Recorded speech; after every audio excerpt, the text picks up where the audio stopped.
करते हैं क्लास को।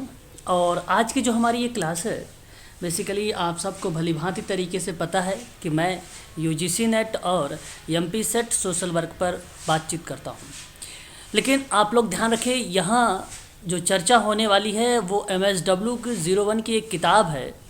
उसके सब्जेक्ट में अगर आप देखेंगे तो एक लेशन आता है 11 नंबर का, और वहाँ देखेंगे तो आपको मिलेगा सोशल केस वर्क, और मैं बात करने वाला हूँ सोशल केस वर्क पर ही। हालांकि मैं शाम को 8:30 वाली जो क्लास है उस पर बातचीत हो रही है हम लोगों की केस वर्क पर। तो व्यक्तिक समाज कार्य के बारे में जैसे ही कोई नाम लेता है तो आप तुरंत एक ही बात कहते हैं कि जो व्यक्तिक समाज कार्य होता है, ये किसी एक व्यक्ति या एक सेवार्थी को हम जब देते हैं, कोई मदद करते हैं, तो वो व्यक्तिक समाज कार्य की प्रक्रिया बन जाती है।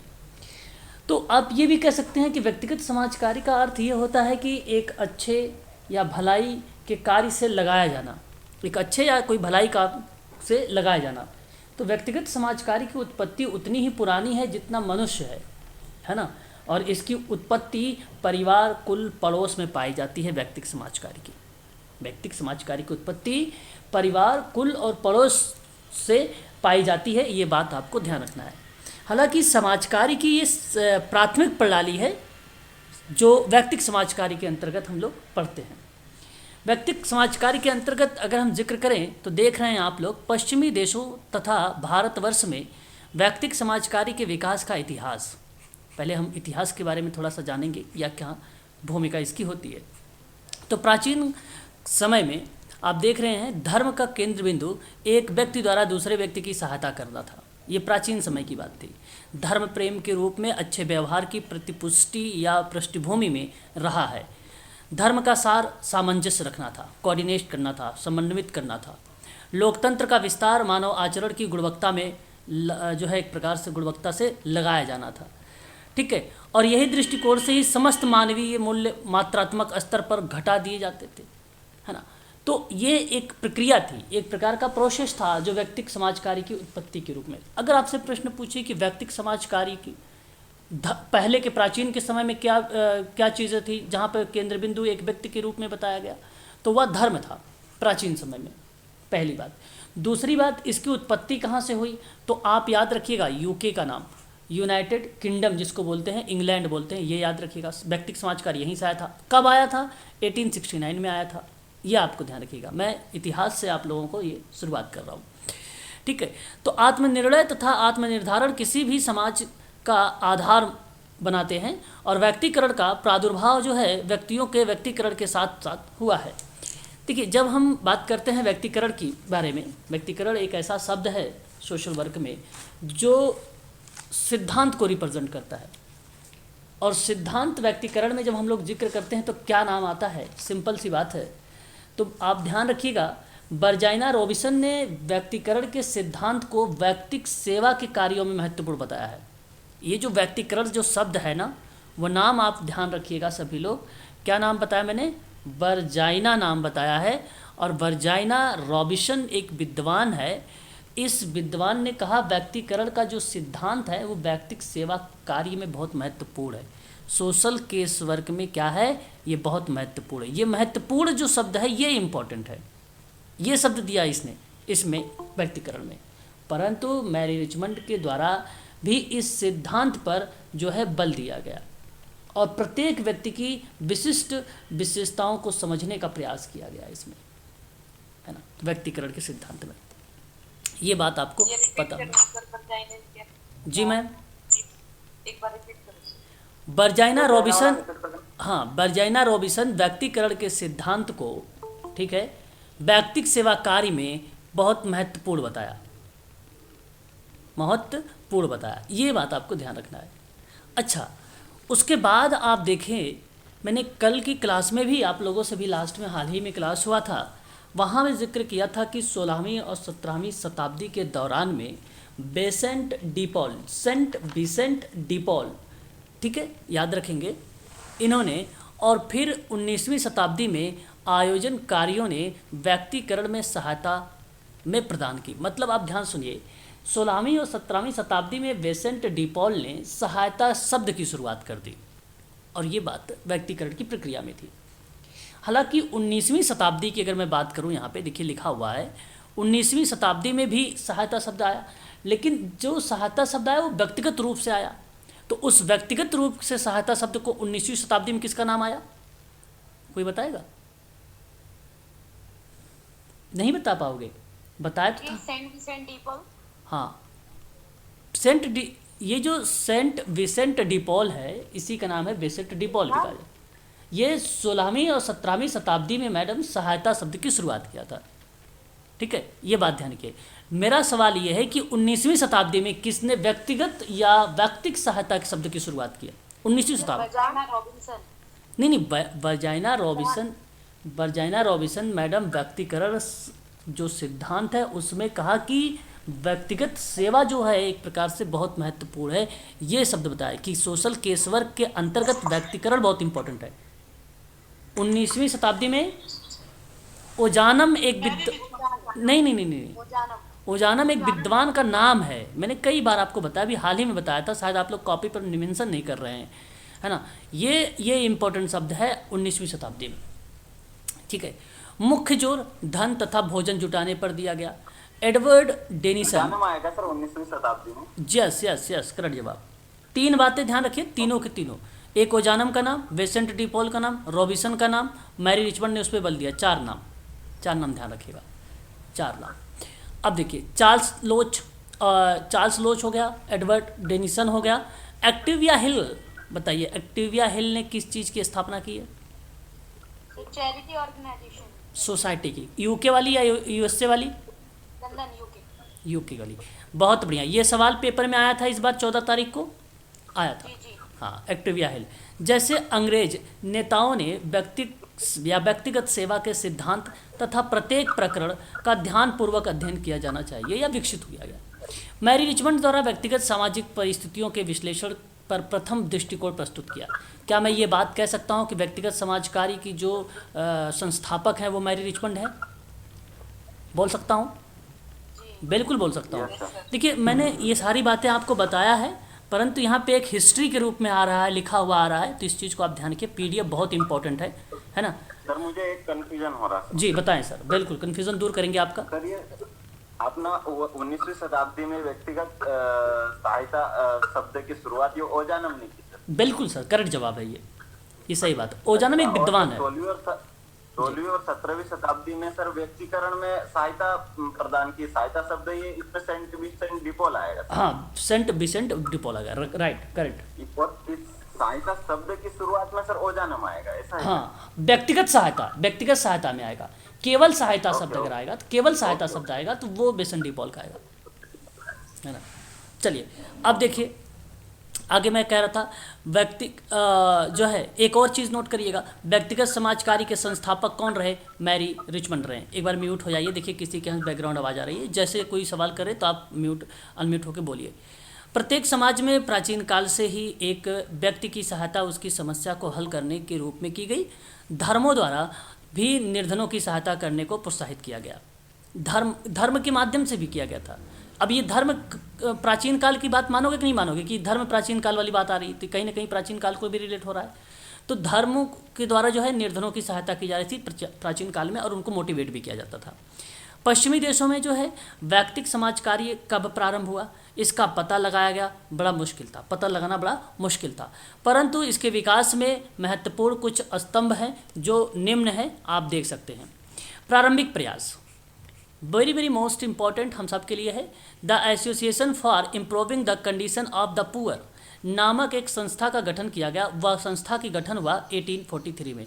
ये बात मैं कर रहा हूँ केस वर्क में, ध्यान रखेंगे आप सभी लोग, ये बात मैं केस वर्क में कर रहा हूँ, है ना। इसलिए मैं कहता हूँ कि MSW की किताब जो है इंपॉर्टेंट है, इसलिए UGC MP सेट के बच्चे भी इसको पर थोड़ा सा फोकस करते रहे। एक ज्वाइनिंग का मैसेज आ रहा है। ओके, तो अगर मैं बात करूं, देखिए अभी कोई ज्वाइन नहीं हो रहा मैं, तो उसके बाद ये अमेरिका में विकसित हुआ। ये प्रारंभिक प्रयास की जो बात हुई 1843 में, ये अमेरिका में थी। The association for improving the condition of the poor. नहीं, आवाज़ कटनी नहीं चाहिए, वैसे आवाज़ तो क्लियर है, मेरे यहाँ नेट पूरा है, क्लियर है। हाँ, और इस संस्था ने गरीबों की सहायता को, ठीक है, इस संस्था ने क्या किया, गरीबों की सहायता या उसकी समस्याओं को पहले की अपेक्षा अधिक व्यक्तिगत ढंग से क्रियान्वित करना शुरू कर दिया और इस संस्था का जो उद्देश्य था वो निर्धन व्यक्तियों के घरों में जाना था और उन्हें परामर्श देना था। अब ध्यान से मेरी बातों को समझिए थोड़ा सा एक बार। तो ये जो केसवर्क है, केसवर्क प्राचीन समय में धर्म का केंद्र बिंदु माना गया, पहली बात। चलिए मिलाते रहिएगा अपने नोट्स पे और समझते रहिएगा। दूसरी बात क्या है? दूसरी बात है व्यक्तिकरण का सिद्धांत। व्यक्तिकरण का प्रादुर्भाव व्यक्तियों के व्यक्तिगत रूप के साथ साथ हुआ। बेसिकली जब हमने व्यक्तिकरण की बात करना शुरू किया तो केसवर्क में इन्होंने कहा व्यक्तिकरण का जो सिद्धांत है बहुत इंपॉर्टेंट है। इन्होंने कहा बहुत इंपॉर्टेंट है और ये बात बर्जेना रॉबिन्सन ने बोला। लेकिन इसी बात को और थोड़ा सा बढ़ा चढ़ा के कहा कि मैरी रिचमंड ने कि इस सिद्धांत पर बल देते हुए कि भाई ये व्यक्तिकरण के साथ साथ अगर व्यवहारिक हो जाए तो बड़ी अच्छी बात है। ऐसी बात जोड़ने वाला मैरी रिचमंड आया। कारण ये था कि मैरी रिचमंड को उसी समय से कहा गया कि ये व्यक्तिगत समाज कार्य के संस्थापक हो गए, ये संस्थापक हो गए सोशल केसवर्क के। फिर उसके बाद आपको ये पॉइंट ध्यान रखना है बेसेंट डी पॉल के बारे में। सन 16वीं 17वीं शताब्दी के दौरान में इन्होंने केवल सहायता शब्द जोड़ा था। फिर 19वीं शताब्दी की बात आई तो 19वीं शताब्दी में ओजानम एक विद्वान का नाम है, इन्होंने कहा कि व्यक्तिगत सहायता शब्द को शुरुआत कर दिया, साथ में एक शब्द और जोड़ दिया व्यक्तिगत, है ना। फिर उसके बाद आपको बात करें अगर हम लोग तो यहाँ पश्चिमी देशों में व्यक्तिगत समाज कार्य का जो विकास हुआ उसका पता लगाना बड़ा मुश्किल था, है ना, उसके पता लगाना बड़ा मुश्किल था। परंतु उसके विकास में कुछ प्रक्रियाएं आए। जैसे प्रारंभिक जब प्रयास किए गए तो एक संस्था का नाम आया और वो संस्था थी अमेरिका की और उसकी स्थापना हुई थी 1843 में। संस्था का नाम था the association for improving the condition of the poor.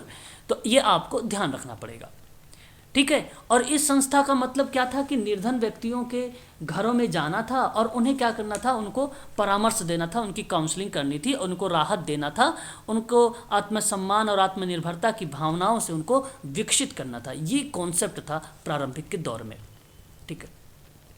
आप देख सकते हैं कि राहत देना, मित्य व्यापकता की आदतें तथा आत्मसम्मान एवं आत्मनिर्भरता की भावना को विकसित करना, चैरिटी ऑर्गेनाइजेशन सोसाइटी व्यक्तिगत समाज कार्य की भूमिका के रूप में देखने को मिली। फिर वहाँ पे फिर जब इसकी बात होना शुरू हुई COS के बारे में, तो COS की बात जब मैं कर रहा हूँ तो जब मैं अमेरिका के पॉइंट ऑफ व्यू में या उसके संदर्भ में बात करूं तो ध्यान रखिएगा बुफेलो एक नाम शहर है और वहां USA में 1877 में इसकी स्थापना कर दी गई। अब इसकी जब स्थापना हुई तो इसके अंतर्गत व्यक्तिगत सेवाओं का गठन किया गया और इस संस्था के जो कार्य थे आवेदकों की जांच पड़ताल करना था, पंजीकरण करना था, निर्धन व्यक्तियों को राहत देना था। इस तरीके के 2-4 इनके जो है उद्देश्य बना दिए गए। बड़े इंपॉर्टेंट उद्देश्य हैं, चाहे तो आप ध्यान रख सकते हैं कि पेपर में अभी तक तो नहीं पूछा गया है लेकिन पूछा भी जा सकता है कि कौन कौन से उद्देश्य है। लेकिन मुख्य रूप से आवेदकों की जांच पड़ताल और पंजीकरण और जो व्यक्ति निर्धन है उन व्यक्तियों को राहत देने की बात हुई थी। ये 3 मुख्य रूप से माने जाते हैं उसके लक्ष्य या उद्देश्य। इस संस्था के द्वारा जो है स्वयंसेवकों का उपयोग किया गया जिन्हें मित्र भेंटकर्ता कहा गया। अब मित्र भेंटकर्ता, जी सर क्या कह रहे हैं बताएं। उद्देश्य लिख रहे हैं सर इसके। ओके, जैसे यूके में ऑर्गेनाइजेशन सोसाइटी की एस्टेब्लिश उन्होंने किया था, ऑक्टेविया हिल ने। हाँ, इसमें किसने किया था? वैसे इसमें जो है गेसलमेंट का नाम आता है, गेसलमेंट का नाम आता है, गेसलमेंट का नाम आता है, नोट कर लीजिएगा ये भी। हाँ। अच्छा, फिर यहाँ पर अगर हम बात करें, देखिए मित्र भेंटकर्ता को इंग्लिश में क्या बोलते हैं, कोई बताएगा? नहीं, फ्रेंडली विजिटर क्या बोलते हैं?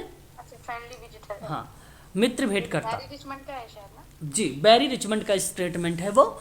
अब Mary Richmond basically the among the poor करके इन्होंने किताब लिखा, उस किताब पे इन्होंने व्याख्या किया है। परंतु कहा कि जो COS है उस संस्था में स्वयंसेवकों का उपयोग जो किया जाना है जिन्हें मित्र भेंटकर्ता के रूप में जाना गया। तो ये स्वयंसेवक जो थे, जो लोग थे, ये जो मित्र भेंटकर्ता के रूप में थे, वो निर्धन लोगों की आवश्यकताओं का आकलन करने के लिए उनसे संपर्क करते थे और इन स्थानों का भ्रमण करते थे। सेवा के जो है रूप में उनको जो है उपलब्ध, एक प्रकार से उन्हें समाज की मुख्य धारा से जोड़ना, तो यानी सेवाओं के रूप में भ्रमण करना, होम विजिट वगैरह करना, अभी लास्ट टाइम में आपने देखा है ऊपर, है ना, इस तरीके की बात होना, घर तक जाना। फिर उसके बाद स्वयंसेवक निर्धन लोगों के घरों में जाकर उनकी सहायता करना, फिर मित्रकर्ताओं के प्रयासों से ही वैज्ञानिक सहायता की अवधारणा को विकसित करना। देखो अब किस तरीके से जो फ्रेंडली विजिटर की भूमिका थी वहाँ पे इन लोगों ने वैज्ञानिक सहायता की अवधारणा को विकसित किया। फिर व्यक्तिक समाजकार्य की नींव पड़ी यहीं पर। मित्र भेंटकर्ता के द्वारा जो यह पाया गया कि सभी निर्धनों की सहायता एक समान नहीं हो सकती है। बिल्कुल बात सही है, क्योंकि हर एक व्यक्ति यूनिक है। रीज़न यही है, आप जैसा कि देख रहे हैं। देखो सब मिलाकर मित्र भेंटकर्ता शब्द जानते हो मैरी रिचमंड की है, अमेरिका का विद्वान है। वैज्ञानिक सहायता की शुरुआत किया, विकसित किया, ये भी आप जानते हो मैरी रिचमंड का स्टेटमेंट है। दूसरी बात अगर हम आप लोगों से करें, व्यक्तिकरण के सिद्धांत में जो सबसे ज़्यादा बल देने की बात कर रहा था, ठीक है, कि भाई एक समान नहीं हो सकता है क्योंकि हर एक व्यक्ति यूनिक होता है, तो उसके सिद्धांत और व्यवहारिक पर बल दिया, तो मैरी रिचमंड का ही नाम आया। तो मैं ये बात कह सकता हूँ कि मैरी रिचमंड इसके संस्थापक हैं। सबसे ज़्यादा काम मैरी रिचमंड ने केस वर्क पर किया है और अच्छे से किया है। सोशल डायग्नोसिस इसकी किताब आई जो केस वर्क पर भी भूमिका निभाती है, केस वर्क पर भूमिका निभाती है। अब यहाँ पे आप देख रहे हैं मित्रवत भेंटकर्ता के बारे में, थोड़ा सा आप इसके बारे में समझ लीजिए बस, ठीक है। इंपॉर्टेंट शब्द है, इनके बारे में हमें जान लेना भी ज़रूरी होता है, ठीक है। हालांकि आप सभी लोगों को भलीभांति तरीके से मालूम है कि क्या शब्द होता है मित्र भेंटकर्ता। अब देखिए, मित्र भेंटकर्ता के बाद से एक सवैतनिक अभिकर्ता कहा गया। अच्छा, कितने लोगों को पता है सवैतनिक? सर जिसको सैलरी मिलती है वो। क्या बात है, क्या बात है। इन्होंने और कोई बताएं जरा, वेतन के साथ कार्यरत। यस, तो अगर मैं कहूं कि मित्र भेंटकर्ताओं के बाद में वेतन के साथ कार्यरत अभिकर्ता कहा गया, और इन अभिकर्ताओं के द्वारा जरूरतमंद व्यक्तियों की आवश्यकता का निर्धारण करके उनकी सहायता की गई, और इन अभिकर्ताओं द्वारा जो है अभिलेखों का संधारित भी किया गया। संधारित का मतलब एक प्रकार का बेस्ड बनाया गया, आधार या उसके आधारित काम किया गया, और जिसमें समस्याग्रस्त व्यक्तियों के आंकड़े आए, सेवार्थी को प्रदान की गई सहायता का उल्लेख किया गया, और समवैतनिक अभिकर्ताओं के सामूहिक अनुभव द्वारा मानव व्यवहार को समझने को में भी आसानी हुई। तो यह प्रक्रिया सोशल केस वर्क में हमें देखने को मिली। फिर मित्र भेंटकर्ताओं ने अनुभवों और समाज कार्यकर्ताओं से अध्ययन, निदान, उपचार की विधियों का प्रशिक्षण करके एक दिशा निर्देश भी प्राप्त कर दिया, या एक प्रकार से उनको प्रोवाइड कराया। अब जब आपसे पेपर में सवाल आए कि भाई क्वेश्चन बनाया जा रहा है आप लोगों को पश्चिमी देशों से रिलेट करके व्यक्तिगत समाज कार्यों के बारे में, तो उन चीज़ों को आप लोग ध्यान रखिएगा। व्यक्तिगत समाज कार्य में अमेरिका में अगर हम संगठित प्रयास की बात करें तो COS की स्थापना 1877 में हुआ, जो व्यक्तिगत सेवाओं के लिए गठन किया गया। इस संस्था के जो कार्य बनाए गए वो आवेदकों की जांच पड़ताल बताया गया, पंजीकरण बताया गया, और निर्धन व्यक्तियों को राहत करने को लेकर बताया गया। फिर वहीं इस संस्था ने, कौन सी संस्था मैं बात कर रहा हूँ, COS के बारे में। COS ने क्या किया कि स्वयं जो है संस्था ने स्वयं सेवकों का उपयोग किया, जिन्हें एक स्वयं सेवकों के नाम से अलग से जाना गया, बोला गया उनको कि ये मित्र भेंट करता है। स्वयं सेवकों की बजाय उनको अगर कहा जाए मित्र भेंट करता है तो भी बात करेक्ट रहेगी, गलत नहीं रहेगी। यह स्वयं सेवक क्या करते थे, ये निर्धन लोगों की आवश्यकताओं का आकलन करते थे और फिर उनके संपर्क में जाते थे, होम टू होम, यानी आप ये कह लीजिए कि उनका मतलब भ्रमण किया और भ्रमण करके उनकी समस्याओं को जानने का प्रयास किया। इस तरीके का काम हुआ मित्र भेंटकर्ता में। तो ये प्रक्रिया इसके अंतर्गत आती है। फिर आगे अगर हम बात करते हैं तो हमारे सामने और भी पॉइंट्स है, जैसे देख सकते हैं प्रथम परीक्षण उसी समय आरंभ हुआ और व्यक्तिगत कार्य चिकित्सा नमूना का मतलब था सैंपल पर यह आधारित था। तो प्रथम परीक्षण इसी समय जो है स्टार्ट हो गया, और ये चिकित्सा या एक प्रकार से थेरेपी के माध्यम से जो है सैंपल पर ये आधारित था। कुछ समय के बाद जो है केस वर्क का आश्वस्त व्यक्तियों तक ये सीमित था। तो केस वर्क जो था वो कार्यक्रम का ग्रीष्मकालीन कह लीजिए या गर्मी के समर सीजन में कह लीजिए प्रशिक्षण का रूप जो है शुरू हो गया। तो इस प्रशिक्षण कार्यक्रम के परिणाम स्वरूप समाजकारी महाविद्यालय अस्तित्व में आने लगे, और इसी महाविद्यालय द्वारा नियमित प्रशिक्षण कार्यक्रम भी शुरू करने पर व्यावसायिकों के रूप में मान्यता प्रदान करने लगी, या एक प्रकार से आप कहो कि मान्यता मिल गई। ठीक है, तो अब ये मत कहिएगा कि समाज कार्य में अगर हम बात करें कि व्यक्तिगत समाज कार्य में 19वीं शताब्दी में विश्वविद्यालय और महाविद्यालय हैं, तो ये कहना उचित नहीं होगा। आप देख रहे हैं हिस्ट्री में, और ये प्रक्रिया चल रही है आप लोगों की प्राचीन काल की। तो कहीं ना कहीं ये जिक्र हम कह सकते हैं कि बहुत पहले की ये बातें हुई हैं, 19वीं शताब्दी से पहले की बात है ये, जिस समय महाविद्यालय द्वारा नियमित प्रशिक्षण कार्यक्रम जो है शुरू कर दिया गया था, व्यावसायिक मान्यता भी प्रदान की गई थी। ये बात है अलग कंट्री यानी USA की बात है। USA अमेरिका में और ब्रिटेन में पहले ही जो है व्यवसाय समाज कार्य का दर्जा मिल गया था। ये तो बाद में अपने भारत में सन 1936 में व्यवसाय समाज कार्य का दर्जा मिला था, 19वीं शताब्दी में। ठीक है, इस बात को आप ध्यान रखेंगे। नेक्स्ट पॉइंट पे बात करते हैं। देखिए, मैरी रिचमंड और फ्रांसिस मैकलिन। देखो, ये मैकलिन का जो नाम आता है वो कम्युनिटी में आता है। ठीक है, ग्रेस कोयले का नाम आता है अगर हम बात करें तो ग्रुप वर्क में आता है। ठीक है, वो ग्रुप वर्क में आता है। फिर इन्होंने कहा कि समस्याग्रस्त व्यक्तियों की विशेषज्ञ सेवाएं प्रदान की और व्यक्ति समाज का एक वृत्त पत्र भी इसी समय विकसित किया गया। अच्छा, ये वृत्त पत्र था क्या, किसी को मालूम है?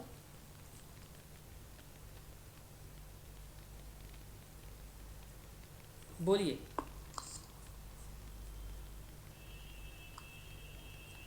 वृत्त पत्र क्या था? नहीं मालूम जी। ओके, ठीक गजेटेड है, पत्र हो सकता है क्या? चलो मैं क्या, नहीं, जैसे आप कहते हो ना एक समसामयिक, गजेटेड पत्र जी। आप समसामयिक पत्र जानते हो क्या? आप दैनिक पंजी जानते हो, दैनिक पत्र जानते हो? हमारे की जिसमें डेली रूटीन Yes, sir. बिल्कुल करेक्ट जवाब, डेली रूटीन। किसी बच्चे ने कहा डेली रूटीन। तो ये जो वृत्त पत्र था, ठीक है, ये मैरी रिचमंड, फ्रांसिस मैकलिन समस्याग्रस्त व्यक्तियों के विशेषज्ञ सेवाएं प्रदान जब कर रहे थे तो केस वर्क में ये कहा गया कि डेली रूटीन की जो एक्टिविटी है, जो गतिविधियां हैं, उसको नोट किया जाए। तो ये एक वृत्त पत्र दिया गया, विकसित हुआ। देखिए, सोशल वर्क आप MSW कर रखे हैं, लेकिन ऐसे छोटे छोटे शब्दों को आप लोगों को नहीं पढ़ाया गया है। लेकिन आप ध्यान रखिए कि वृत्त पत्र के बारे में अगर हम जिक्र करें तो ये इसके विकास में अहम भूमिका रिचमंड और मैकलिन की थी केस वर्क में। फिर मैरी रिचमंड के द्वारा जो है केस वर्क में अगर व्यक्तिक समाज कार्य पर एक लिखित पुस्तक बनाया और उस किताब का नाम था सोशल डायग्नोसिस, और वहाँ पे उस किताब आई 1917 में। और फिर इसी पुस्तक में समस्याग्रस्त व्यक्तियों की उसकी समस्या का आकलन और समस्या के हल का उपाय सुझाने का प्रयास किया गया, है ना। इस चीज़ को आप सभी लोग ध्यान रखिएगा। तो ये पॉइंट थे जो अभी आप लोगों ने देखा है, और ध्यान रखिएगा आप लोग, ये जो मैंने अभी आप लोगों से जिक्र किया है पश्चिमी देशों तथा भारतवर्ष में व्यक्तिक समाज कार्य को विकास का इतिहास था। मैं एक बार रिपीट करना चाहूँगा जो चीज़ें मैंने आपको पढ़ाया है अभी। ठीक है, ध्यान दीजिएगा, पेपर में आपके प्रश्न बनाते हैं। पहली बात आपको ध्यान रखिए, प्राचीन काल में केसवर्क का जो धर्म था वो केंद्र बिंदु व्यक्ति द्वारा एक दूसरे व्यक्ति की सहायता करना था। ठीक है। दूसरी बात, बेसन डीपॉल ने सहायता शब्द शुरुआत की। तीसरी बात क्या याद रखना है, 19वीं शताब्दी में ओजानम ने व्यक्तिगत सहायता शब्द शुरुआत किया। सबसे पहले व्यक्तिक सेवा कार्य शब्द पहली बार national conference of social work की रिपोर्ट में यूज किया गया था, है ना। कहाँ पे यूज किया गया था? National conference of social work की रिपोर्ट में प्रस्तुत किया गया। फिर उसके बाद आपको ध्यान रखना है, यहाँ पे प्रारंभिक जब प्रयास किए गए तो एक USA में 1843 में एक संस्था गठन की गई और उस संस्था का नाम था the association for improving the conditions of the poor. इसका गठन किया गया और ये भी जो है एक आत्मसम्मान, आत्मनिर्भरता की भावना को विकसित को लेकर आए थी। फिर उसके बाद COS आया अमेरिका में 1877 में, उसकी स्थापना हुई। वो बेसिकली आवेदकों की जांच पड़ताल करती थी, पंजीकरण पर आधारित थी और निर्धन व्यक्तियों की राहत प्रदान करने से संबंधित था। फिर उसके बाद एक शब्द आया मित्र भेंटकर्ता को ही स्वयंसेवक कहा गया। और स्वयंसेवक का मतलब ये बना कि वो होम टू होम विजिट करेंगे, भ्रमण करेंगे, डेटा लेंगे, इस तरीके के बारे में पता करेंगे कि भाई निर्धनों की समस्या क्या है, ये चीज़ें जानना जरूरी है। उसके लिए भेंटकर्ता होना अत्यंत आवश्यक है। भेंटकर्ता शब्द मैरी रिचमंड का था, इस बात को आप लोगों को ध्यान रखना होगा। फिर मैरी रिचमंड और मैकलिन महोदय ने एक शब्द आपने सुना अभी वृत्त, क्या नाम सुना आपने? वृत्त पत्र। और वृत्त पत्र जो था उसमें डेली रूटीन की बातें की गई थी, परंतु मैरी रिचमंड ने सन 1917 में सोशल डायग्नोसिस की किताब के बारे में बताया और कहा कि इस समस्या, व्यक्ति की समस्या का आकलन करना, समस्या को हल करने का उपाय जो है, सुलझाने का जो प्रयास किया गया, वो सोशल डायग्नोसिस की किताब में मेंशन किया गया है। बस इतनी बात आपको ध्यान रखनी होगी। यहाँ तक कोई दिक्कत है किसी को तो पूछ लीजिए। नहीं दिक्कत है फिर मैं आगे बढ़ता हूँ। सर मुझे उसमें सर इसमें कंफ्यूजन है सर। बोलिए। जो अमेरिका चैरिटी ऑर्गेनाइजेशन जैसलमेंट ने यूएसए में की सर। हाँ, करेक्ट बात, करेक्ट। और लंदन में सर एक्टोविया हिल, ओके ओके ओके। एक्टोविया हिल।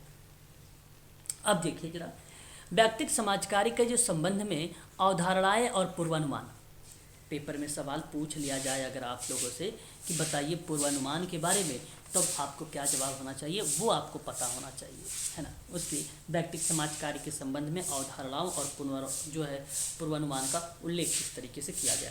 तो पहले बेसिक चीज़ों को जानते हैं, फिर बात करेंगे। देखिए, गॉर्डन तथा हैमिल्टन, इनके द्वारा अगर मैं आप लोगों से बात करूं तो इन दोनों का एक कॉमन गोल था। एक व्यक्ति, ध्यान से मेरी बात को समझिएगा, एक व्यक्ति और समाज अपनी आवश्यकताओं के लिए एक दूसरे पर निर्भर होता है। मैं इसी को ट्रेडिशनल शब्दों में आप लोगों को बार बार बोलता हूँ, अन्योन्याश्रित है या परस्पर निर्भर है, ऐसे बोलता हूँ। तो ये एक व्यक्ति और समाज अपनी आवश्यकताओं के लिए क्या एक दूसरे पर निर्भर है या नहीं है? हाँ या ना में बताइए जवाब। निर्भर है। अब आप सुनिए, व्यक्ति और समाज जब दोनों एक दूसरे के पूरक हैं तो दोनों एक दूसरे के बिना नहीं रह सकते हैं। क्या इस बात से सहमत हो? Yes sir. बिल्कुल, होना भी चाहिए आप लोगों को सहमत। और ये स्टेटमेंट आप लोग देखते हैं हैमिल्टन का आता है, लेकिन आप देखिए MSW की किताब जो इग्नू की है, बहुत इंपॉर्टेंट किताब है। नाम आप देख रहे हैं गॉर्डन का भी नाम, अगर हैमिल्टन का नाम ना आए तो गॉर्डन का भी नाम लगा सकते हैं, परंतु गॉर्डन का नाम बहुत कम पूछा जाता है, हैमिल्टन ज़्यादा आता है, इसलिए दोनों ध्यान रखें। अच्छा, ये पहली बात थी आपको जो मैंने भी समझाया है। दूसरी भी बात आप समझने का प्रयास करें, यहाँ पर केवल की पॉइंट्स को ध्यान रखें बस। मानव व्यवहार क्या करता है? मानव व्यवहार और उसकी मनोवृत्ति, मनोवृत्ति का मतलब एटीट्यूड होता है। क्यों नरसिंह जी, एटीट्यूड मानोगे? मनोवृत्ति का मतलब मानना पड़ेगा। अब मनोवृत्ति को कई ऐसे कारक प्रभावित करते हैं जो समाज में प्रचलित होते हैं, और मानव व्यवहार और उसकी मनोवृत्ति को और भी कारक प्रभावित कर सकता है, और ये बात सत्य है। एटीट्यूड जो होता है, जो मनोवृत्ति होती है, वो और भी कारकों को प्रभावित कर सकता है, और मानव व्यवहार और उसकी मनोवृत्ति को कई ऐसे कारक होते हैं जो प्रभावित करते हैं मानव व्यवहार को। और मानव व्यवहार को जो प्रभावित करते हैं, ये पूर्वानुमान होता है एक प्रकार का। पूर्वानुमान किस टाइप का? पूर्वानुमान का मतलब होता है जैसे पहले कोई अनुमान लगाना, कोई आइडिया लगाना, ये चीज़ें बता रहा हूँ मैं। समस्याएं देखो विभिन्न प्रकार की होती हैं, ये बात आप लोग जानते हैं, मैं भी जानता हूँ, जिसमें से कुछ समस्याओं की जो नेचर होते हैं वो मनोवैज्ञानिक टाइप के होते हैं। आपको बता दूँ, समस्याएं मनोवैज्ञानिक टाइप होते हैं, हाँ या ना में जवाब दीजिएगा। होते हैं? होते। तो एक विद्वान था, उसका नाम था क्लार्क। उसका क्या नाम था? क्लार्क। क्लार्क ने कहा कि व्यक्तिगत समाज का विकास जो हुआ वो 5 चरणों में हुआ। जैसे अगर मैं कहूँ, एक था अन्वेषी। कौन सा विकास था? एक अन्वेषी विकास था। इसी को हम लोग शास्त्रीय भी बोलते हैं, इसी को हम लोग प्राचीन भी बोलते हैं। ये था एक चरण। इस चरण में अगर हम बात करते हैं तो ये 19वीं शताब्दी का चरण माना जाता है। इसमें अहम भूमिका जो थी वो आर्थिक धारणाएं थी। आर्थिक धाराएं कह लीजिए या धारणाएं, इस पे था। ये पहला था। बात मैं कर रहा हूँ क्लार्क की, समझिएगा, अभी मैं वहाँ उसको रिलेट कराऊंगा आप लोगों को। दूसरा आपका अगर कॉन्सेप्ट आया तो वो जानते हो आप लोग क्या था? समाज शास्त्री चरण था, ये दूसरा था। इस समाज शास्त्री चरण में अगर मैं आपसे अहम भूमिका बताऊं तो एक विद्वान का नाम आया, वह नाम था मैरी रिचमंड। मैरी रिचमंड 1901 में बताया कि परिवार को प्रभावित करने वाले पर्यावरणीय शक्तियाँ बहुत अहम हैं। तो उसके लिए उन्होंने कहा कि भैया एक प्रभाव जो पर्यावरणीय प्रभाव डालता है, समाजशास्त्रीय अवधारणा बात कर रहा हूँ मैं, जो पर्यावरणीय प्रभाव डालता है परिवार पर, उस प्रभाव का चार्ट बनाया इसने। अब चार्ट का मतलब ये नहीं कि चार्ट पेपर लिया और फटाफट वो बना दिया। जैसे उस चार्ट पेपर में, जैसे मैंने कहा, ये केस है, क्या प्रभावित किया पर्यावरण में? हो सकता है भाई समाज में जो असामाजिक तथ्य थे वो प्रभावित कर दिया, या आज समाज में जो भाषा थी वो प्रभावित कर दिया, समाज में जो नैतिकता था वो प्रभावित कर रहा है। इस तरीके का उन्होंने चार्ट बनाया, इसको बोला गया चार्ट। मतलब सामाजिक, मानसिक, शारीरिक, भाषाई, ठीक है, मनोवैज्ञानिक, ये एक प्रकार का चार्ट था उसका, ठीक है। और जो ये चार्ट बनाया इसने चार्ट बनाया, पारिवारिक शक्तियाँ जो बनाई, सरकारी और गैर सरकारी चैरिटी की शक्तियों के आधार पे, उनके आधार पे इसको जिक्र किया गया। तो मैरी रिचमंड ने कहा कि प्रभाव के कारण ही व्यक्तिगत समाजकारी का व्यवसायीकरण किया जा सकता है, व्यवसायीकरण किया जा सकता है। क्या क्या बोला? कहा कि प्रभाव के कारण, क्योंकि ये प्रभाव डाल रही थी जो चार्ट बनाया है, और इन्हीं प्रभाव के कारण जो प्रभाव डाल रहा है इस सेवार्थी पर, ये जो भाषाई वगैरह नैतिकता वगैरह हैं, इन्हीं की वजह से हम कह सकते हैं कि व्यवसायिक व्यक्तिगत समाजकारी है। ये बात कहा मैरी रिचमंड ने। तो इन्हीं के तो आधार पे 1917 में किताब आई सोशल डायग्नोसिस, जहाँ पे सिद्धांत और प्रणालियाँ प्रतिपादन किया गया। ये था दूसरा। तीसरा देख लो, मैं इसी पर बात कर रहा था आप लोगों से, मनोवैज्ञानिक चरण। अब मैंने आपसे क्या बोला था? मैंने कहा कि समस्याएं विभिन्न प्रकार की होती हैं, जिसमें से कुछ समस्याएं के जो नेचर होते हैं वो मनोवैज्ञानिक के होते हैं, या आपके लिए मनोवैज्ञानिक होता है, जबकि कुछ समस्याएं प्रकृति के अंतर पारस्परिक होती हैं।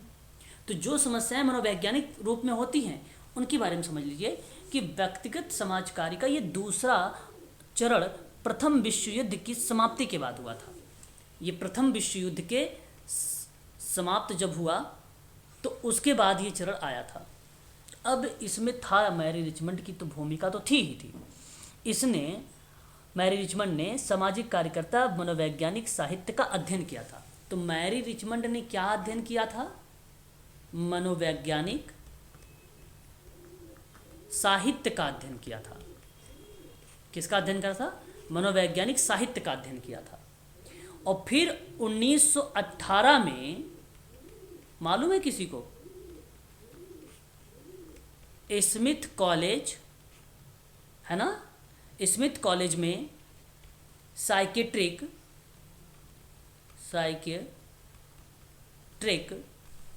सोशल वर्कर्स को प्रशिक्षित किया जाने लगा। अब ये बात 1918 में हुई, 1918 में हुई। बात समझ में आई? बात इसी मनोवैज्ञानिक चरण में मैं फ्रायड को भी रिलेट करा सकता हूँ। और फ्रायड के जो गत्यात्मक पक्ष थे, जो व्यक्ति के 3 अंग थे, इद, अहम और परा अहम, इन शब्दों को इद ऐसी शक्ति है जो व्यक्ति को सुख प्रदान करती है। अहम ऐसी शक्ति है जो प्रतिनिधित्व, जिसके द्वारा व्यक्ति अपना मानसिक संतुलन बनाए रखे, उसको अहम कहेंगे। और एक परा अहम था जो व्यक्ति की इस शक्ति का गोतक था, जो सामाजिक मान्यताओं के अनुसार व्यवहार करने को नियंत्रित करता था। ये परा अहम था। ये 3 बातें थी। अच्छा, फिर उसके बाद आपका आया संश्लेषणात्मक। ये चरणों पे बात मैं कर रहा था। अब यहाँ पे डेटा को किया गया कलेक्ट, डेटा को क्या किया गया? कलेक्ट किया गया व्यक्तिगत समाज कार्य में। और उसी समय कार्यकर्ता का एक समूह व्यक्तिगत समाज कार्य के विषय में भ्रम, अनिश्चितता, परिशुद्धता की कमी को दूर करने का प्रयास किया गया संश्लेषण के माध्यम से, जब डेटा कलेक्ट किए गए तब। और एक था एकीकृत, जब डेटा एकीकृत है। हालांकि यहाँ पर भी संश्लेषण, विश्लेषण का मतलब होता है डेटा को विश्लेषित कर, एकीकृत करने का मतलब होता है इंटीग्रेट करने का। अब 5वां पॉइंट है। हाँ जी, 5वां पॉइंट है। हाँ, ये 4th है, ये 5th है। अब जो 5वां था, इसमें राष्ट्रीय संगठनों की कार्यकारिणी सदस्यों की बैठक में, आपको बता दूं, मिलफोर्ड में, कहाँ पे? मिलफोर्ड में पेंसोलाविया, पेंसोलाविया। सर सर हाँ सर पहला देखिए सर, एक समाजशास्त्री चरण है, एक मनोवैज्ञानिक है, एक संश्लेषणात्मक है, एक एकीकृत है सर, ये 4 हुए। नहीं, एक शास्त्री है पहला वाला, अनुमान अन्वेष अन्वेषी जिसको बोलते हैं, प्राचीन उसको बोलते हैं। तो इसमें जो है संपन्न हुआ।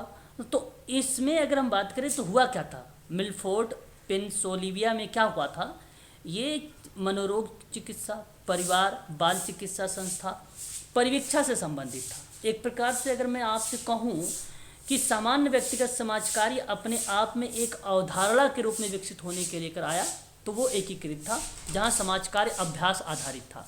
तो यहाँ समाज कार्य अभ्यास मुख्य था, ठीक है, मुख्य था। और जहाँ पे परिवार बाल शिक्षा संस्था मनोरोग के संबंध में उनका समस्याओं का समाधान के लिए डेटा को लेता था और फिर उनका समाधान करता था। तो उसी प्रकार से जो मैं यहाँ पे तीसरी बात आपको बता रहा था, तो वो चीज़ें भी आपके लिए करेक्ट मानी जाती हैं, ठीक है। फिर उसके बाद इन्होंने कहा कि कुछ सीमाओं के अंतर्गत व्यक्ति को समझा जा सकता है और उसकी सहायता भी की जा सकती है, परंतु व्यक्ति को समझने के लिए विभिन्न तरीके होने चाहिए, ये बातें कही गई। तो आप देखिए, व्यक्तिक समाज कार्य ऐसी प्रक्रिया में सन्निहित होता है जो किसी व्यक्ति और व्यक्तित्व के विकास में उसके सामाजिक परिवेश द्वारा प्रभावित होता है। अभी आपने देखा है।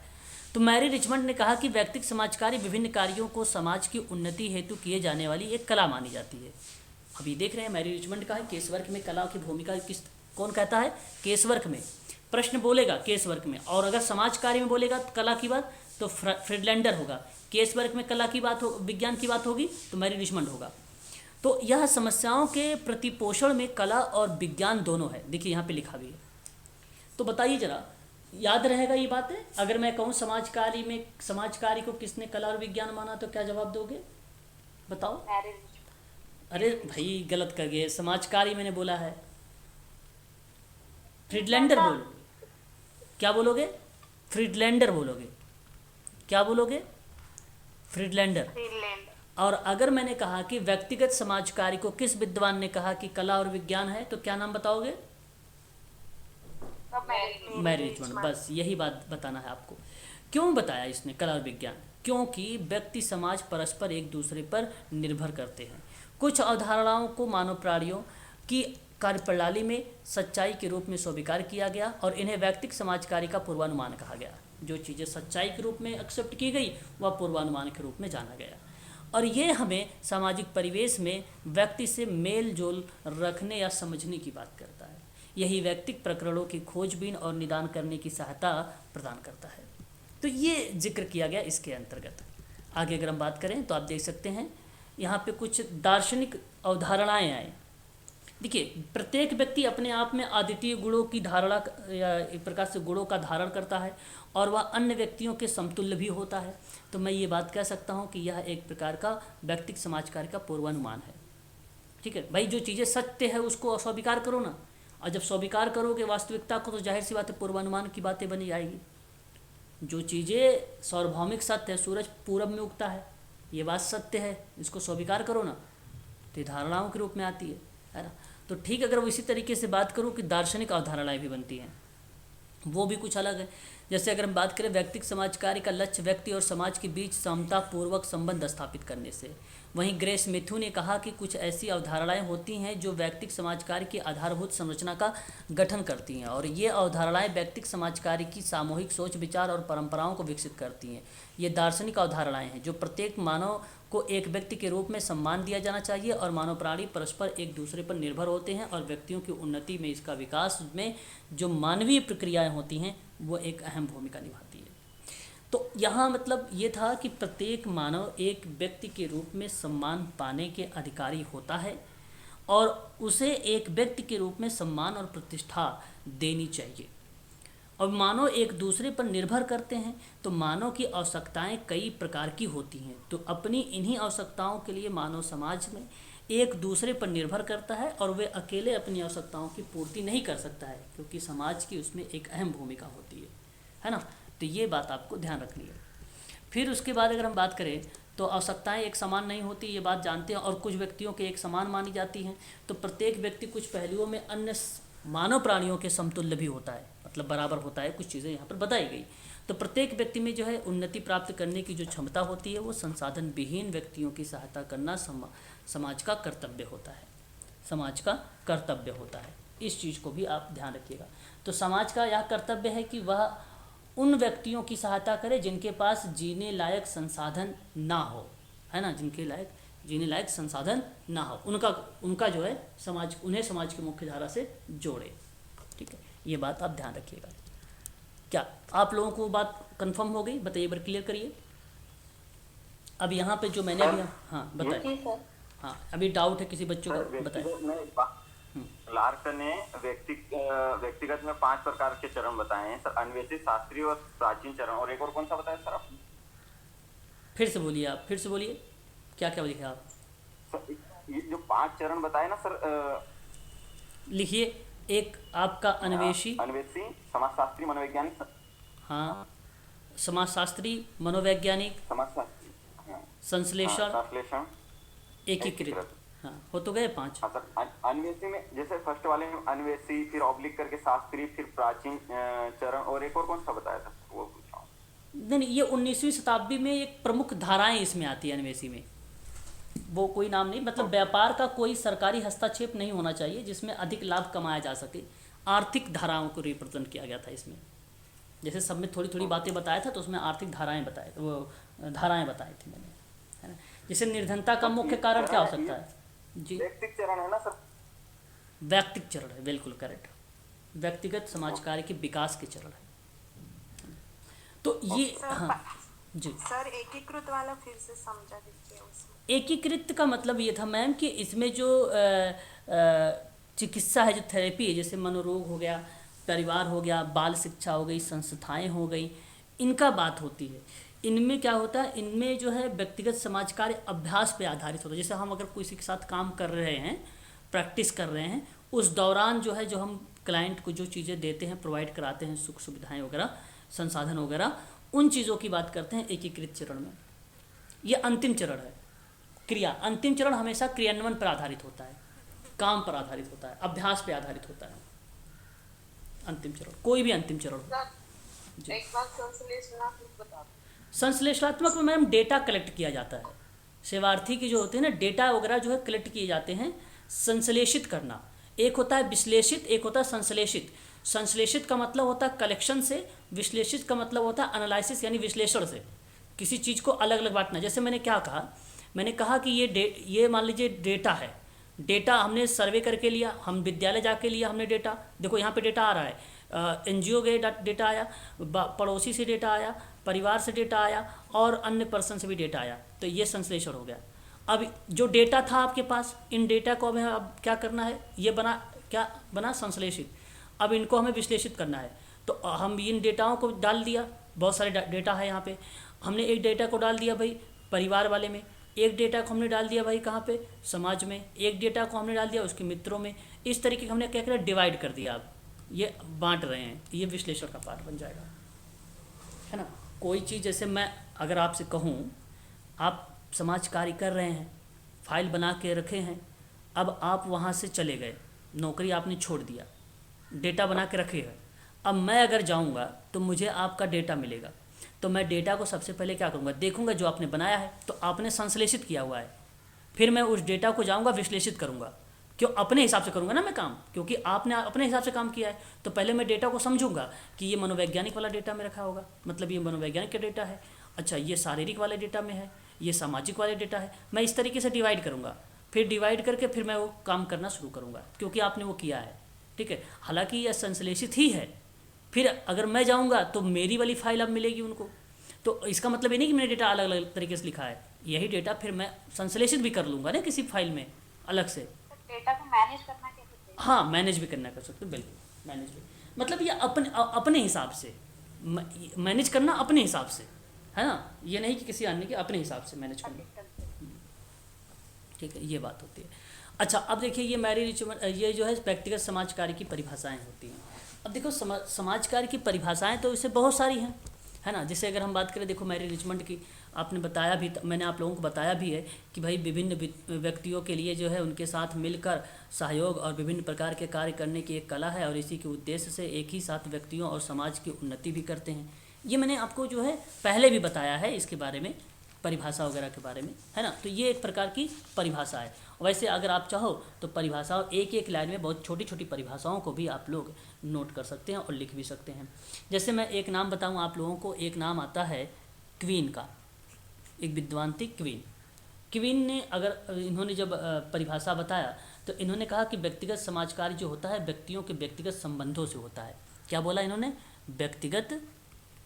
व्यक्तियों के संबंधों में समायोजन से होता है, संबंधों में समायोजन से होता है। ये हो गया केस वर्क की परिभाषा, है ना। फिर अगर हम आपसे बात करें तो एक पोर्टर आर्ली, पोर्टर आर्ली का नाम सुना है आप लोगों ने? पोर्टर आर्ली सुना है? पोर्टर ली भी कहते हैं ना। हाँ, पोर्टर आर्ली को पोर्टर ली भी बोलते हैं। New York school of social work के निदेशक थे ये। New York school of social work के निदेशक, जैसे आपने नाम सुना होगा डॉक्टर मॉन्सर्ट का, TISS में निदेशक थे, वैसे New York school of social work के जो है निदेशक के रूप में पोर्टर आर्ली ने एक परिभाषा देते हुए कहा कि व्यक्तिगत समाज कार्य जो होता है वो मानवीय मनोवृत्तियों की एक कला होती है। ली ने क्या बोला? मानवीय मनोवृत्ति की परिवर्तित करने की कला होती है, परिवर्तित करने की एक कला होती है। बस ये लिख लीजिए, ठीक है, हो गया। फिर अगर आपको बताऊं, एक नाम आता है वॉटसन। वॉटसन तो जानते हैं बिहेवियर के जनक कहलाते हैं ये। तो इन्होंने कहा कि व्यक्तिगत समाज कार्य जो उलझे हुए व्यक्तित्व को सुलझाने का जो काम करता है, जहाँ पे पुनर्निर्माण करने की एक कला बताई जाती है, पुनर्निर्माण की कला, वो वॉटसन की बात आती है। पुनर्निर्माण की कला व्यक्तिगत समाज कार्य है। देखो लिखना कैसे होता है, नाम लिखो वाटसन। वाटसन ने कहा कि व्यक्तिगत समाज कार्य का तात्पर्य है, ठीक है, व्यक्तित्व को सुलझाने और उनका पुनर्निर्माण करने की कला है। बस ये आप बना के लिखो ना ऐसी तरीके से। और एक नाम आता है टेलर। इन्होंने कहा व्यक्तिगत समाज कार्य एक प्रक्रिया है। बस बड़ी आसान से परिभाषा मिल गई। व्यक्तिगत समाज कार्य क्या है? एक प्रक्रिया है। तो ये तो परिभाषाएं हैं ना, ये इम्पोर्टेंट होती हैं। जब व्यक्तिगत समाज कार्य जीवन के आंतरिक और बाह्य संबंधों की बात करेगा तो व्यक्तिगत समाज कार्य में अगर मैं कहूँ आंतरिक एक संबंध है और एक बाह्य संबंध है। ये बात किसने बताया है? हर्बर्ट स्पेंसर ने। किसने बोला है? Herbert Spencer. यूजीसी के ये प्रश्न है, एमपी सेट के ये प्रश्न है ना, ये सब प्रश्न है जो मैं बता रहा हूँ आपको। और ये MSW में आप आसानी से लिख सकते हो इसके बारे में, है ना। उसके बाद अगर मैं आपसे परिभाषा फिर से बोलना सर, हर्बर्ट स्पेंसर की सर, व्यक्तिगत समाज कार्य जो होता है ना, वो आंतरिक और बाह्य संबंधों का समायोजन होता है। आंतरिक और बाह्य संबंध जो होते हैं उनका समायोजन होता है। आप समझते हो ना आंतरिक और बाह्य कि वो भी बताऊं? नहीं सर। अरे नहीं समझ रहे हो? आंतरिक समस्याएं क्या होती हैं? समझते हैं। हाँ, आंतरिक समस्याएं क्या हो सकती हैं? सेवार्थी की जो आंतरिक समस्याएं का मतलब ये होता है उसके घर की प्रॉब्लम्स रिलेट करा गया, घर पे क्या क्या प्रॉब्लम उसके लिए हो रही है सेवार्थी को। बाह्य समस्याएं मतलब बाहरी संस्था में हो गया, विद्यालय में हो गया, पड़ोस का हो गया, ये बाह्य समस्याओं के रूप में आ जाएगा, पर्यावरणीय समस्याओं के रूप में आ जाएगा। भाई ऐसे मत बकया करो। फिर उसके बाद अगर हम कहें कि वे दशा जो परिस्थिति जो समाज हानिकारक मानता है। सर यहाँ पे आंतरिक और बाह्य एक और शब्दों में भी समझा जा सकता है क्या? कि मानसिक और पर्यावरणीय। मानसिक और पर्यावरणीय नहीं, जैसे आंतरिक में हम मनोवैज्ञानिक समस्याएं आंतरिक समझ, हाँ, और पर्यावरणीय मतलब समाज। हाँ बिल्कुल करेक्ट अनुराधा जी, सही जवाब है आपका। कर सकते हो, समझ सकते हो सकता है, ये भी हो सकता है ना, होने को ये भी हो सकता है, बिल्कुल सही जवाब। अच्छा अगर मैं बात करूं, देखो वे दशाएं जो परिस्थितियों में, जैसे परिस्थिति क्या होती है, जैसे सिचुएशन आप है अभी इसमें परिस्थिति है, ये चल रही है भाई, आपकी परिस्थिति है कि हमने यूजीसी क्रैक करना, ये परिस्थितियाँ उसी के आधार पर हम तैयारी कर रहे हैं। अब इन परिस्थितियों में जो समाज को हानिकारक मानता है, जैसे जो हानिकारक मानता है वो व्यक्तिगत समाज कार्य है। और ये बात अगर किसी विद्वान ने कहा है तो उसका नाम है सैमुअल कैनिंग। Samuel Canning. परिस्थिति को किसी ने अगर हानिकारक बताया है तो सैमुअल ने बताया। क्या नाम उसका है? Samuel Canning. मैंने लिख दिया है। व्यक्तिगत सेवा कार्य जो होता है सामाजिक नियमों का विचलन होता है। सामाजिक नियम का ना, व्यक्तिगत जो समाज कार्य होता है, जो सोशल का नियम है, उसका विचलन होता है। और उसका विचलन अगर होता है तो ये बात फुलार मेयर ने कहा है। फुलार मेयर्स ने बोला है।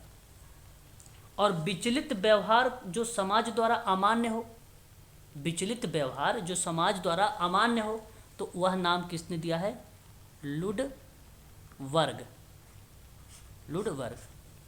इतनी तो परिभाषा है, बहुत सारी परिभाषा है। एक एक लाइन में देखो कितनी सारी परिभाषाएं मैंने बता दी आपको, है ना, नाम के साथ। पेपर में जब इन सारी चीज़ों को याद तब होती है जब आप ना पढ़ने के बाद इन नोट्स को देखो। सर विचलित व्यवहार समाज द्वारा अमान्य, हाँ किसने लिखी सर? हाँ, यहाँ पे देखिए मैंने लिखा है, हाँ, लुडवर्ग ने दिया है। ठीक है, चलिए, तो ये हैं परिभाषाएं, आपको भी याद रहेंगी ये परिभाषाएं तब याद रहेंगी जब आप इनको डेली थोड़ा सा देखेंगे, है ना। अब ये कह भी सकते हो हमें इस तरीके से याद होते हैं कि हम कई बार बोल चुके हैं इसके बारे में, 1-2 बार नहीं, कई बार, है ना। ठीक है, अब देखो यहाँ पे व्यक्तिगत समाज कार्य में समायोजन लाने की एक कला बताया है इसने। अगर मैं इसी कला और कला के साथ अगर मैं विज्ञान भी जोड़ दूँ तो क्या मैं यहाँ पे परिभाषा ये बना सकता हूँ मैरी रिचमंड की? बोलो। Yes sir. बिल्कुल बना सकता हूँ। और अगर केवल कला है तो ये परिभाषा क्वीन की हो जाएगी, यह परिभाषा क्वीन की हो जाएगी। और क्वीन महोदय ने एक बात ये भी बोला है कि व्यक्तियों को व्यक्तिगत संबंध के साथ समायोजन की कला लाने की जो बात है वो आपने भी नोट भी किया होगा शायद अपनी कॉपी में। देखो नोट किया होगा, अगर नोट किया तो ठीक है, नहीं नोट किया तो एक बार नोट कर लो उसको, है ना, ध्यान रखिएगा। ये पोर्टर आर्ली है। पोर्टर आर्ली में मैंने शायद आपको बताया है मनोवृत्तियों में परिवर्तन करने का। देखो एक एक लाइन में है सारी बातें, बड़ी सरल चीज़ें हैं, मुझे तो बड़ा अच्छा लगता है इस तरीके से पढ़ने में, है। चलो आगे देखिए। अब ये देखिए थोड़ा सा केशवर की कुछ विशेषताएं होती हैं। सेवार्थी की मनोसामाजिक समस्याओं का अध्ययन करना इसकी एक विशेषता होती है। बताओ क्या, जैसे अगर मैं कहूँ आपकी विशेषता है तो उसी तरीके से केशवर की विशेषता है कि वो केवल मनोसामाजिक समस्याओं का ही अध्ययन करेगा। अच्छा, और क्या करता है? मनोवृत्तियों में परिवर्तन लाने की बात करता है, एटीट्यूड में, है ना। अच्छा, सेवार्थी के समायोजन लाने की जो क्षमता होती है उसको विकसित करता है कोऑर्डिनेट में। आत्मनिर्णात्मक मनोवृत्ति का विकास करता है, स्वयं सहायता करने की उसको मोटिवेट करता रहता है हमेशा। नेतृत्व की क्षमता में और योग्यता का विकास करता रहता है, व्यक्तिक अध्ययन करता रहता है, समस्याओं को सामाजिक निदान और उपचार करता है समस्याओं का। फिर विभिन्न समाज विज्ञानों का सहारा लेते हुए सेवार्थी को चेतना का प्रसार करता है। चेतना का मतलब होता है चैतन्यकरण, जागरूकता से रिलेट करा सकते हो आप लोग, ठीक है। पर्यावरण में परिवर्तन लाना और सेवार्थी की सोच में परिवर्तन लाने का प्रयास करता है केशवर्ग। बहुत ही सिंपल था, ये बन गई आपकी विशेषता। अब समाज कार्य का प्रयोग जो है एक प्रक्रिया के रूप में होता है। प्रक्रिया का मतलब होता है प्रोसेस। प्रक्रिया का मतलब होता है प्रोसेस। अच्छा, सभी को समझ में आ रहा है ना? बताओ, बोलो। हाँ, समझिएगा, नहीं समझ में आएगा तो समय है, पूछ लीजिए, 2 महीने का टाइम है। और पेपर में आप सब यही देखने वाले हैं, ऐसा कुछ भी अलग नहीं आने वाला, ये भी मैं बता रहा हूँ आप लोगों को यहीं पे, ध्यान दीजिए, इसी सब से रिलेट होने वाले आएंगे, ध्यान। अब देखिए प्रक्रिया बताऊँ क्या क्या है। वैसे प्रक्रिया आप जब सोचते होंगे तो कह रहे होंगे कि अध्ययन होगा, निदान होगा, उपचार होगा। अभी कल ही मैं आप लोगों के साथ बात कर रहा था इस पर, है ना। तो ये आपके मन में आ रहा होगा। लेकिन अगर मान लो एप्लीकेशन प्रश्न बनाया जाए, ये तो फैक्ट वाला है, ये तो इसे कर लोगे आप, है ना। इसके आधार पे चलो अगर बना दिया एप्लीकेशन बेस्ड प्रश्न तब भी कर लोगे आप। लेकिन जब अप्लाइड प्रश्न डीप में जाएगा तो आपको एक चिकित्सा व्यवस्थापन मिलेगा, एक पारिवारिक व्यवस्थापन मिलेगा, एक सुधारात्मक व्यवस्थापन मिलेगा, एक शैक्षणिक व्यवस्थापन मिलेगा। ये देखो प्रक्रिया है, अभी मैं बताऊंगा इनके बारे में। एक बाल कल्याण व्यवस्थापन मिलेगा, एक आपका औद्योगिकी व्यवस्थापन मिलेगा। ये आपका एक प्रोसेस होता है। अच्छा, कैसे प्रोसेस होता है इसको भी समझने का प्रयास करो आप लोग। अच्छा, चिकित्सा अगर व्यवस्थापन का नाम अगर आप देना चाहोगे तो किस तरीके से आप अपने शब्दों में परिभाषित करना चाहोगे, जरा मुझे बताओगे?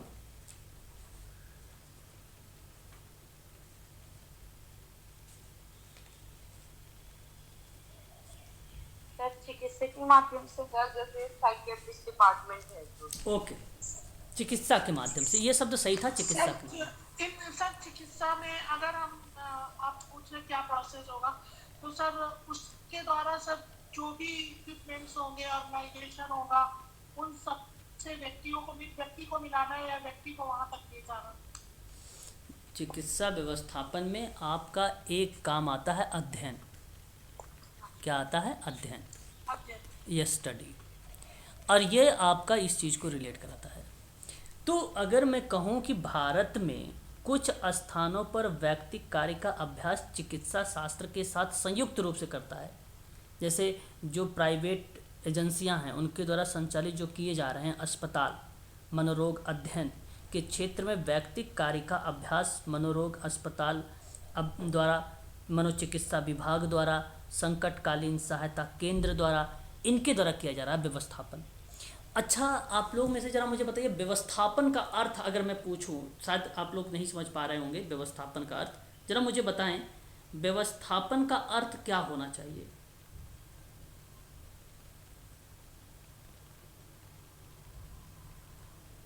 एस्टैब्लिशमेंट। ओके, आप कह रहे हैं इस्टेब्लिशमेंट। बेसिकली इस्टेब्लिश्ड मैम स्थापना को बताता है। आप यहाँ पर व्यवस्थापन में आप बोल सकते हैं सेटलमेंट, या बिल्कुल व्यवस्थित, या एडजस्ट, या एडजस्टमेंट। तो वो व्यवस्थापन है जो मैंने अभी आपसे बताया कि व्यवस्था की जा रही है अस्पतालों द्वारा, मनोचिकित्सा विभाग द्वारा, संकटकालीन सहायता केंद्रों द्वारा अध्ययन करने के लिए व्यवस्था की जा रही है। ये था चिकित्सा व्यवस्था। एक था पारिवारिक व्यवस्था। इसमें पारिवारिक व्यक्तिक कार्य में प्रयासों को परिवार का एक सामाजिक इकाई के रूप में माना गया, और परिवार जो है समाज की इकाई है ही है, ये बात आप जानते भी हो। तो मैं ये बात कह सकता हूँ कि चिकित्सा व्यक्तिक कार्य अथवा मनोचिकित्सा व्यक्तिक कार्य के अभ्यास में पारिवारिक व्यक्तिक कार्य को शामिल किया गया है। क्या मैं बोल सकता हूँ साइकेट्रिक मेडिकल सोशल वर्क और मेडिकल सोशल वर्क परिवार में शामिल किया गया है कि नहीं शामिल किया गया? किया गया है। परिवार में इन दोनों चिकित्सा को शामिल की गई है, ठीक है, याद रखना। और पारिवारिक सेवा संस्थानों में कार्य विस्तार की सीमाओं को पारिवारिक समस्याओं जैसे बच्चों का नियोजन, वैवाहिक परामर्श इत्यादि तक ही सीमित रखना चाहिए, जो चीज़ें परिवार में पॉजिटिव हो। तो मेरा कहने का मतलब पारिवारिक व्यवस्था की भी बात की गई है। उसके बाद सुधारात्मक व्यवस्था है। व्यक्तिक सेवा कार्य में इसका प्रवेश जो है अपराध विज्ञान के क्षेत्र में भी हो चुका है, और कुछ स्थानों में इसका अभ्यास परवर्ती देखभाल कार्यों में समायोजित करने के परिप्रेक्ष्य में है। जैसे कि जब केशवर्ग उपचार समस्याग्रस्त व्यक्तियों में उनकी भूमिका के अनुकूल के प्रति अधिक प्रयास करने की जो बात होती है, वो निर्भर जो होता है इसी सुधारात्मकता व्यवस्था पे ही निर्भर होता है। सुधारात्मकता का जो क्षेत्र होता है वह परिवीक्षा अधिकारी किशोर के बुरे व्यवहार की व्याख्या न्यायाधीश के समक्ष करता है। वह प्रक्रिया बेसिकली सुधारात्मक व्यवस्था के अंतर्गत आती है। और एक आता है आपका शैक्षणिक। नाम से स्पष्ट है, विद्यालय व्यक्तिक कार्यकर्ता को उसी प्रकार के पाठ्यक्रम और आकलनों का अध्ययन होता है जो उसे शिक्षक द्वारा उपलब्ध कराए गए हो। तो ये भी उसी से रिलेट करता है, शिक्षा से। उसके बाद एक आता है बाल कल्याण को लेकर। बाल कल्याण में व्यक्तिक कार्यकर्ता की महत्वपूर्ण भूमिका होती है। उनकी एक प्रमुख भूमिका देखभाल और दत्तक ग्रहण को मोटिवेट करता है ना। तो पारिवारिक वातावरण में जो है एक संयुक्त बनाने में अटूट प्रयास में एक अहम भूमिका है। और यहाँ पे जो है बच्चों को उसके घर में उसके माता पिता के साथ रखना, और उनका प्रयास है कि बच्चों को ऐसा वातावरण प्रदान करना जहाँ बच्चे के विकास सही दिशा में हो सके, है ना। वो बाल कल्याण व्यवस्थापन है। एक है औद्योगिकी व्यवस्थापन। उद्योगों में कार्यरत जो कामगार हैं, उन कामगारों की समस्याओं के समाधान के लिए व्यक्तिगत कार्यक्रम प्रारंभ किए गए थे। और इसी के पॉइंट ऑफ व्यू में कामगारों का जो कार्य है वो अनुपस्थित रहना, नशा करना, अवसादग्रस्त होना जैसी समस्याएं व्यक्तिगत कार्यकर्ता के विषय में हो सकता है। इसलिए औद्योगिक व्यवस्थापन को भी शामिल किया जाता है इसमें, ठीक है। तो ये था आपका व्यक्तिक समाज कार्य के कुछ महत्व हैं।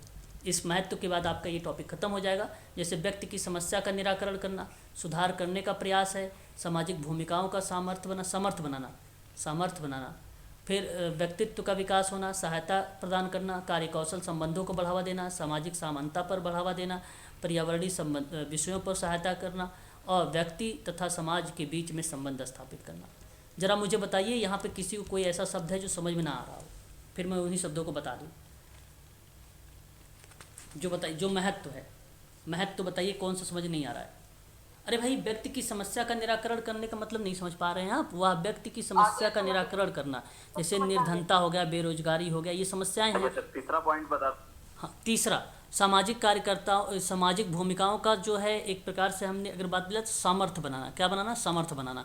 मतलब व्यक्तिगत समाज कार्य में सामाजिक जो भूमिका है ना, सोशल वर्क में जो भूमिका है उसको सक्षम बनाना है, समर्थ बनाना है, ताकि वो सही तरीके से सभी काम को कर सके। सामर्थ्य बनाने में सोशल वर्क की जो भूमिका, जो सामाजिक भूमिका है, आपकी क्या भूमिका है उसमें सामर्थ्य बनाना है। अब आपने आज सामाजिक व्यवहार कर रहे हैं तो उसमें हमें क्या करना है, आपको सामर्थ्य बनाना है ताकि आप सही तरीके से कर सकें। यही तो महत्व है, यही इंपॉर्टेंस है। व्यक्तित्व का विकास करना है ना, व्यक्तित्व का विकास करना सामाजिक परिवेश के द्वारा किया जाता है, इसलिए इसका भी डेवलप करना। सहायता प्रदान करने की बात होता है व्यक्तिगत सोशल वर्क में।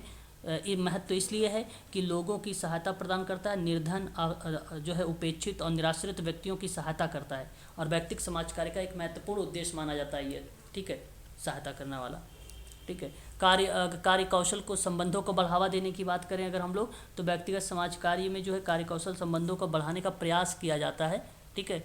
और सामाजिक समानता को बढ़ावा देने की अगर हम लोग बात करते हैं तो व्यक्तिगत समाज कार्यकर्ता का महत्व इसलिए यहाँ पर है कि सामाजिक समानता को बढ़ावा दिया जाए और भेदभाव को समाप्त किया जाए, है ना, ये होता है। पर्यावरणीय विषय पर सहायता देने की बात होती है, तो पर्यावरणीय विषय का मतलब ये होता है कि व्यक्ति के साथ साथ बाहरी और पर्यावरणीय विषयों पर भी मदद करनी चाहिए, ठीक है। उसकी बाहरी जो समस्याएं हैं उस पर मदद करनी चाहिए, उन विषयों पर। और व्यक्ति और समाज के बीच जो संबंध स्थापित होता है, तो भाई ये तो जाहिर सी बात है, महत्वपूर्ण संबंध स्थापित होने में सहायक होता है, इसलिए होना ही चाहिए केशवक में, है ना, हो गया। सुधार करने का प्रयास क्या होता है, व्यक्तिगत समाज कार्य में जो पद्धति होता है वो बड़ा महत्व होता है उसका, है ना, और वह सुधार करने का प्रयास अपना ध्यान केंद्रित करती है, ठीक है। सारा बता दिया आप लोगों को, कंप्लीट हो गया आपका यहाँ पे केस वर्क। अब आगे आपका आएगा जो वो टॉपिक आएगी सामाजिक समूह कार्य। तो ये था बेसिक केवल जानकारी, मैंने वो चीज़ें बताई हैं जो इम्पोर्टेंट था। हिस्ट्री बताया है, परिभाषाएं बताई हैं, अर्थ बताया है आप लोगों को, मित्र भेंटकर्ता बताया है, महत्व बताया है, उद्देश्य बताया है व्यक्तिगत समाज कार्य का, और इतिहास पर मैंने आप लोगों से जिक्र किया है प्रक्रिया के साथ साथ। इतना तो बहुत। पीडीएफ बहुत इंपॉर्टेंट है, पीडीएफ में एक बार दूंगा अभी ना, आपको सारी चीज़ें समझ में आएंगी, फिर बहुत इंपॉर्टेंट पीडीएफ है, ठीक है। तो आज के लिए बस इतना ही रखे थे। शाम 6:30 पर आपकी जो क्लास चलने वाली है वो सामाजिक समूह पर चलने वाली है, याद रखेंगे आप सभी लोग। ये क्वेश्चंस भी यहाँ पर आ है आज वाली पे, सामाजिक संस्था भी हैं 6:30 पर, और 8:30 पर जो होने वाला है वो आप ध्यान रखेंगे सभी लोग। समाज कार्य में, व्यक्तिगत समाज कार्य में आप लोगों का आज उपागम चलने वाला है, उपागम की प्रक्रिया होगी इस पर, ठीक है, उपागम।